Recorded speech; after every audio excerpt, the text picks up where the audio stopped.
राजीव, मैं आपके पास आ रही हूं।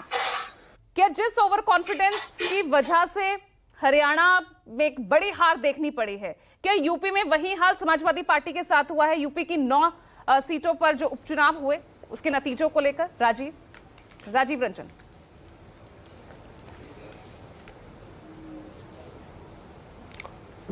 देखिए पूजा, कल जहाँ जहाँ बाई इलेक्शन हुए, खास करके असेंबली कॉन्स्टिट्यूंसी में, वहाँ जहाँ जहाँ जिसकी सरकार है वहाँ वो चुनाव जीती।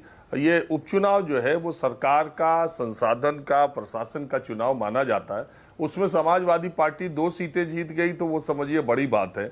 और मैं कोई ऐसी बात नहीं कह रहा हूँ। अगर आप कल के जो नतीजे आए हैं वो जैसे मान लीजिए पश्चिम बंगाल की, वहाँ एक सीट ऐसी टीएमसी ने जीती जो ना 16 में जीत पाई थी ना 21 में जीत पाई थी। बाई इलेक्शन में वो जीत गई। भारतीय जनता पार्टी के बंगाल के नेताओं के बयान आप देख लीजिए, उन्होंने क्या कहा। उन्होंने कहा ये बाईपोल है, सरकार को सारे तरह का एडवांटेज होता है। बाईपोल भले टीएमसी जीत गई लेकिन हम विधानसभा चुनाव जीतेंगे। अगर आप उत्तर प्रदेश के नतीजों के बारे में अखिलेश यादव का बयान देख लीजिए तो आपको शब्द इधर उधर लगेंगे। नहीं तो बंगाल में बीजेपी के नेताओं ने जो बात कही है वही अखिलेश यादव ने समाजवादी पार्टी के उत्तर प्रदेश में कही है।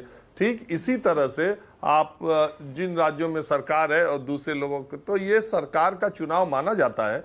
और तकरीबन आप देखिए मध्य प्रदेश में 1 सीट को लेकर के और राजस्थान में 1 सीट को लेकर, बाकी जगहों पर अमूमन जिसकी सरकार है उसका नतीजा आया तो 7 में 2 जीती समाजवादी पार्टी, तो उसका प्रदर्शन अच्छा माना जाएगा।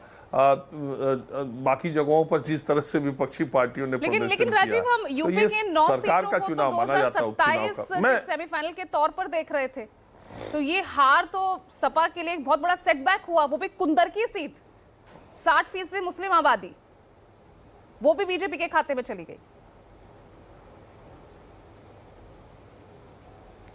मैं तो आपसे कह रहा हूं 9 सीटें भारतीय जनता पार्टी ने नहीं जीती। वो देखिए बहुत जगह टीएमसी का अपना रिकॉर्ड 6 की 6 जीत गई, जेडीयू एनडीए 4 की 4 जीत गई और आम आदमी पार्टी 4 में 3 जीत गई।